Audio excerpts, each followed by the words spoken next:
नमस्कार, मी श्रीकांत उमरीकर. आपण पाहतात ॲनलायझर. लाईक करा, शेअर करा, सबस्क्राईब करा. ॲनलायझरचं ॲप डाउनलोड करा. अपेक्षेप्रमाणे विधान परिषदेची निवडणूक बिनविरोध झाली आणि 10 जागा होत्या. म्हणजे 9 जागासाठी निवडणूक होती, एका जागेची पोटनिवडणूक होती. या 10पैकी 7 जागा भाजपच्या वाट्याला आल्या. 1 जागा एकनाथ शिंदे गटाला बच्चू कडूच्या रूपानं मिळाली. झिशान सिद्दीकी, अजित पवार गट आणि महाविकास आघाडीकडून उद्धव सेनेचे अंबादास दानवे यांना ती जागा मिळाली. असं 10 जागेचं ते वाटप आहे. आता ह्याच्यामध्ये जी चर्चा होती की जे निवडून आले किंवा जे बिनविरोध निवडून आले त्याच्यापेक्षाही जे आले नाहीत त्यांची राज्यसभेच्या निवडणुकीवेळी जो जोर काँग्रेसवाल्यांनी दाखवलेला होता, त्याच्यानंतर विधान परिषदेच्या वेळेससुद्धा आम्ही जागा लढूत अशी सगळ्या वल्गना केलेल्या होत्या. असं का घडतंय की वारंवार काँग्रेसवाले, विशेषतः काँग्रेसचे प्रदेशाध्यक्ष हर्षवर्धन सपकाळ नको ती वक्तव्य करतात, मोठ्या आवेशात बोलतात. बारामतीची पोटनिवडणूक लढवण्याच्या बाबतीमध्ये असं त्यांचं हास्य झालं. वस्तुतः सत्ताधाऱ्यांनी स्वतःहून पुढाकार घेऊन अजितदादांचं निधन झालेलं आहे, त्याच्यामुळे इथे आपण निवडणूक घेणं टाळूयात आणि बिनविरोध करूयात. त्याच पद्धतीनं राहुरीमध्ये सुद्धा होती. राहुरीतले तर तसंच की सत्ताधारी आमदारांचं निधन झालेलं असल्यामुळे पण दोन्ही ठिकाणी निवडणूक झाली पाहिजे असा आग्रह झाला. बाकीच्या पक्षांनी सगळ्यांनी उमेदवारी मागे घेतल्या. काँग्रेसवाल्यांनी अर्ध भरला, सगळं झालं ते. आणि नंतर काय जो काय पोरखेळ झाला आणि 2 घंटाभर आधी ती अर्ध माग घ्यायची वेळ आली. आणि त्यावेळेस हर्षवर्धन सपकाळांनी मोठ्या जोरात घोषणा केली होती की 2029ची आम्ही तयारी करतो आहोत. आता 2029ला पराभव झाल्यात, काय म्हणतील 2034ची आम्ही तयारी करतो. 34ला पराभव झाला तर काय म्हणतील 2039ची आम्ही तयारी करतो. काय चाललं आहे? मला त्यांचं आश्चर्य वाटत नाही. मला नेहमी राजकीय नेते जे आहेत ना, त्यांचा तो 24 तासाचा धंदा आहे. काही सांगता येत नाही, पक्ष बदलतील, बाकीचे काही करतील, पण त्यांचं समर्थन करणारे म्हणजे हे चहापेक्षा किटली गरमवाले जे सगळे लोक आहेत, त्यांनी मोठ्या आवेशानं हर्षवर्धन सपकाळ ह्यांच्या रूपानं काँग्रेसला कसं एक ऊर्जावान नेतृत्व मिळालेलं आहे. बरं, प्रत्यक्षामध्ये महानगरपालिका, नगरपालिका निवडणुकांमध्ये पूर्ण टावडं वाजलं काँग्रेस. म्हणजे त्यातल्या त्यात महाविकास आघाडी म्हणजे नापासात पास म्हणल्यासारखं. त्यांच्यापैकी ह्यांची अवस्था बरी येते, ठीक आहे. अगदी त्यांच्या विदर्भात काही नगरपालिकांमध्ये जरा चमकदार यश त्यांना मिळालं. चंद्रपूर हातातलं होतं ते गेलं, ती गोष्ट वेगळी. पण त्यांचं कौतुक करणाऱ्यांनी ह्याच हर्षवर्धन सपकाळांचं नेतृत्व कसं एकदम वेगळं आहे आणि तळागाळातला माणूस कसा अध्यक्षपदी बसलेला आहे आणि राजकीय डावपेच तसे त्याला कळतात. आणि प्रत्यक्षामध्ये त्यांचा एकही डावपेच फळाला गेलेला दिसेना. नगरपालिका, महानगरपालिका, जिल्हा परिषदा, त्याच्यानंतर आता विधान परिषद, प्रत्येक ठिकाणी, आणि ही बारामतीची पोटनिवडणूक. बरं, हे सगळं निवडणूक लढवायची नाही लढवायची हे पडद्याआड असतं. पडद्याच्या बाहेर तुम्ही प्रत्यक्ष एक धोरणात्मक पातळीवरती वक्तव्य करायचे असतं. बारामतीमध्ये जवळजवळ सगळ्यांना कळत होतं, शेंबड्या पोरालाही कळत होतं की कोणी निवडणूक लढवू नये. सुनेत्रा पवार निवडून येणारच आहेत, पण त्याला कशाला उगाच विनाकारण अपशकुन करायचा. बाकीचे कोणी अपक्ष छोटे मोठे किंवा ठरून काही जण या सगळ्या व्यवस्थेला खोडा घालायचा म्हणून हे करतात, ते बाजूला ठेवूयात. पण एखाद्या प्रतिष्ठित मोठ्या पक्षांनी ह्या भानगडीत पडायचं नाही. पण ह्यांनी वक्तव्य केली, त्यांना सगळ्यांना पाठिंबा देणारे सुद्धा. म्हणजे ह्यांना कशातच काही नाही. तुमचा पक्षही तुमच्या पाठीशी उभा राहायला तयार नाही.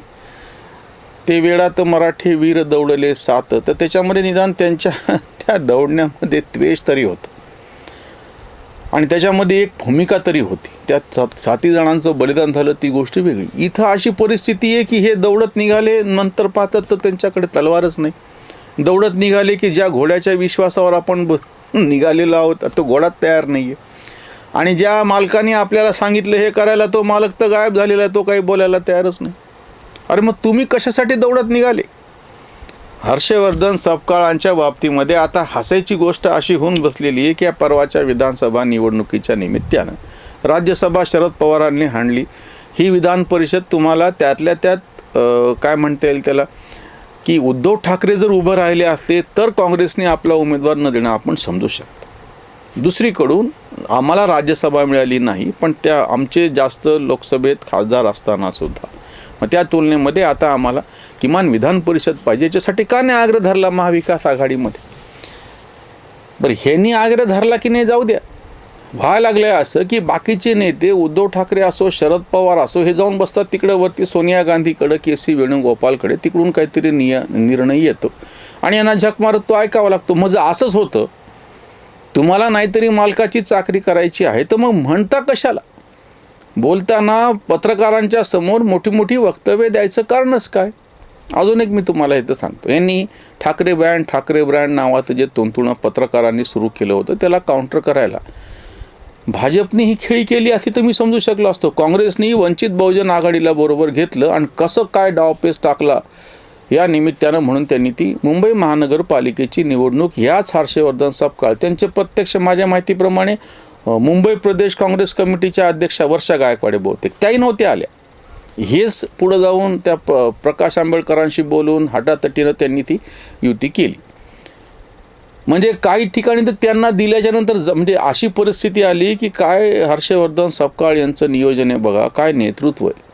त्यांना ज्या जागा दिल्या अर्ध भरताना ते म्हणतात की ह्या काहीतरी 12-15 जागा आम्हाला उमेदवारच नाही, तुम्ही तुमच्या वापस घ्या. हे म्हणतात आमच्याकडे उमेदवार नाही. ही परिस्थिती आहे. ज्या हर्षवर्धन सपकाळ यांचं कौतुक पत्रकार करतात त्या हर्षवर्धन सपकाळ यांच्या नेतृत्वाखालची काँग्रेस, खरं तर मुंबई प्रदेश काँग्रेसवरती खरं तर हे सगळं यायला पाहिजे, पण हर्षवर्धन सपकाळमध्ये पडले.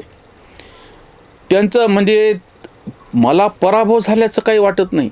निवडणूक आहे, लोकशाही आहे, लोकशाहीमध्ये मतं मिळणं न मिळणं आपण समजू शकतो, त्याच्याबद्दल मला काही आश्चर्य वाटत नाही. पण ज्या सगळ्या पत्रकारांनी ह्यांना घोड्यावर चढवलेलं होतं आणि नंतर ते स्वतः सगळे पत्रकार ठाकरे ब्रँडच्या मागं लागले, त्यांनी काँग्रेस आणि वंचित बहुजन आघाडीचं काय आणि कसं काय झालं, पांदान वाजलं, ह्याच्याकडं नंतर लक्षच दिलं नाही. न काही कुठला लेख आला, न त्याच्याबद्दल कोणी काही बोललं. नंतर तर प्रश्नच नाही, काही पूर्णपणे सपाटच्या ढोळधाण झाली होती. नंतर हे बोलायचं तर काही कारणच नव्हतं. कुठलाही पत्रकार जो काही ठाकरे ब्रँडच्या नादाला लागलेला होता तो नीट ह्याच्याकडे ढुंकून बघितलं नाही की ज्या पत्रकारांनी हर्षवर्धन सपकाळ यांना हरभऱ्याच्या झाडावरती चढवलेलं होतं. आताची परिस्थिती अशी आहे की सगळ्या निवडणुका संपलेल्या आहेत. स्थानिक स्वराज्य संस्था तर तेव्हाच संपल्या, मला वाटतं फक्त काहीतरी 8 जिल्हा परिषदा शिल्लक आहेत. त्या निवडणुका होतील तेव्हा होतील. आता काही त्यात कोणाला रसही राहिलेला नाही आणि काहीच नाही. दुसरा जो मुद्दा या निमित्तानं उपस्थित होत होता, 2 दिवसामध्ये आता हे पश्चिम बंगालचे निकडचे निकाल लागतील. जवळपास सगळे, केरळमध्ये जर काँग्रेसची सत्ता आली तर काहीतरी आहे, अन्यथा सगळीकडून काँग्रेस वॉशआउट होती. ह्या काळामध्ये तुम्ही एका जागेसाठी लढणं तुमच्या कार्यकर्त्याचं मनोबल टिकून ठेवण्यासाठी आवश्यक होतं. ही विधान परिषदेची निवडणूक अंबादास दानवेसारखा जर उमेदवार समोर येणार असेल तर आम्हाला चालणार नाही, हा आमचा उमेदवार आहे असा आग्रह का नाही धरला? आणि जर धरला नसेल तर 2 गोष्टी समोर येतात. एक तर तुम्हाला धोरणात्मक पातळीवरती काहीच कळेना, कुठलं कशातच काही नाही. म्हणजे त्यांनी काहीतरी वेगळा उमेदवार दिला, महिला उमेदवार दिला किंवा मुद्दाम दलित उमेदवार, काहीतरी जर वेगळं दिलं असतं उद्धव ठाकरेंनी तर त्याचा पाठिंबा देणं समजू शकलं असतं. जे विरोधी पक्षनेते होते त्या अंबादास दानवेला त्यांनी जेव्हा परत तिकीट दिल्याच्या नंतर त्याला काँग्रेसने पाठिंबा द्यायचं नेमकं काय कारण? आणि दुसरी महत्त्वाची गोष्ट म्हणजे तुम्हाला प्रत्यक्ष तिथं जर म्हणजे तो तर मुद्दा संपला की तुम्हाला त्याच्यामागचं काही धोरण ठरवता नाही आलं. दुसरी जी त्याच्यातली वाईट गोष्ट अशी आहे, हर्षवर्धन सपकाळ मी म्हटलं तसं की सगळे तलवार वगैरे घेऊन निघाले आणि मॅनातून काढायला गेले तर मॅनात काहीच नाही, नुसतीच मूठ आहे. तसं बहुतेक ह्यांना अंदाज आला असणार आहे की आपले म्हणून जे काही 16 आमदार आहेत त्याचा काही भरोसा राहिलेला नाही. हे 16 आमदार काय आणि कुठं जातील आणि कोणाला मतदान करतील हे हर्षवर्धन सपकाळला कळायलाच मार्ग नाही. ज्या तोऱ्यात आधी ते बोलत होते नंतर प्रत्यक्षामध्ये जेव्हा अर्ध भरायची वेळ आली आणि ते सगळे बिनविरोध आले, मग तुमचं तोंड पाण्यासारखं झालं. मग पत्रकारांना तुम्ही सामोरे का नाही गेलात? वरती तोंड करून आधी पत्रकार परिषद घेणे, वाटेल तसे वक्तव्य करणे, थेट मोदींच्याच नावानं शिव्या इथं बसून. म्हणजे ह्यांच्या गावची जिल्हा परिषद जिल्ह्यातली निवडून आणता येईना, आमदार खासदार तर जाऊच द्या. आणि गप्पा किती मोठ्या मोठ्या मारायच्या की आंतरराष्ट्रीय राजकारण काय किंवा मोदींचं नेतृत्व काय ह्याच्यावरती बोलायचं. जर अशा पद्धतीचे नेते प्रदेशाध्यक्षपदी जर काँग्रेसने बसून ठेवले असतील तर त्याचं म्हणजे ते आम्ही नेहमी म्हणतो एक ही उल्लू काफी है बर्बाद गुलिस्ता करने को, हर शाख पे उल्लू बैठा है अंजाम गुलिस्ता क्या होगा सारखं. आधीचे होते ते नाना पटोले तसे आणि आता हर्षवर्धन सपकाळ असे. त्याच्यामुळं काँग्रेस मुक्तीचा विषय काँग्रेसवाल्यांनीच जास्त मनात घेतलेला आहे. बाकीच्यांनी त्याच्यावरती काही बोलायची गरजच नाही. विधान परिषदेच्या निवडणुकीवरची ही उसंतवाणी. परिषदेतून कट झाला पत्ता, काँग्रेसला सत्ता मिळेची ना. बोंबलत असे सदा सर्व काळ, आता सपकाळ चुपचाप. चळवळ कडू, सत्ता वाटे गोड, संघर्षाला मोड फुटलेले. खैरेशी भांडतो उद्धवाचा दास, झाला अंबादास आमदार. भाजप मावळे दौडले जोरात, 10 पैकी 7 पदरात. दिवसले ज्याला पुन्हा येतो तोच, सारे डाव पेच त्याचेच गा. कांत म्हणे प्रिय सत्तेचे गणित, बाकीचा गळीत हंगामा, बाकीचा गळीत हंगामा. ज्या देवेंद्र फडणवीसची यांनी सगळ्यांनी मिळून थट्टा केलेली होती, मी पुन्हा येईन वरती, आणि मग त्याच्या विरोधामध्ये कट कारस्थान करून महाविकास नावाचं जे काही जांगड गुत्ता 2-2.25 वर्ष 2.5 वर्ष चालवलं, आता ते सगळं गळ्याशी आलेलं आहे. हर्षवर्धन सपकाळसारख्यांनी आता ह्याचं उत्तर द्यावं. तेव्हाही म्हणजे काय तेल गेलं आणि तूप गेलं ते पुन्हा, किंवा त्या ह्यांच्या बाबतीमध्ये नेहमी सांगतात ते की मंदिरामध्ये गेलं तर बुंदी संपली, आणि बाहेर आलं एकनाथ खडसेच्या बाबतीमध्ये मंदिरात गेलं तर बुंदी संपली, म्हणजे जेवायला गेलं तर आतमध्ये, बाहेर आलं तर चप्पल गेली. हर्षवर्धन सपकाळांची काँग्रेसनी तेव्हा महाविकास आघाडीला पाठिंबा दिला. मुख्यमंत्री पद तर सोडाच, उपमुख्यमंत्री पद सोडाच, काहीच मिळालं नाही. गृहमंत्रीपद मिळालं नाही. महसूल मंत्रिपदावरती बाळासाहेब थोरातांची बोलवण करण्यात आली, आणि नंतर जेव्हा विधानसभेचं अध्यक्षपदाची वेळ होती, नाना पटोलेंना केलं, नाना पटोलेंनी राजीनामा दिला, नंतर नेमणूकच झाली नाही. म्हणजे तेव्हाही काही मिळालं नाही. त्या सत्तेमध्ये वाटा असताना अशोक चव्हाणसारखे त्याच्यातून बाहेर पडले आणि सरळ भाजपमध्ये सामील झाले. राधाकृष्ण विखे तर त्या सगळ्या खेळाच्या आधीच गेलेले होते. आणि आता जेमतेम एक विधान परिषद हाताशी लागू शकत होती, आणि त्याच्यावरही पाणी सोडायची वेळ आली. बुंदी नाही, जेवायला बसलं तर, आणि बाहेर आलं तर चप्पल नाही. अशी हर्षवर्धन सपकाळांची आणि त्यांच्या काँग्रेस पक्षाची अवस्था होऊन बसलेली. इथेच थांबूया.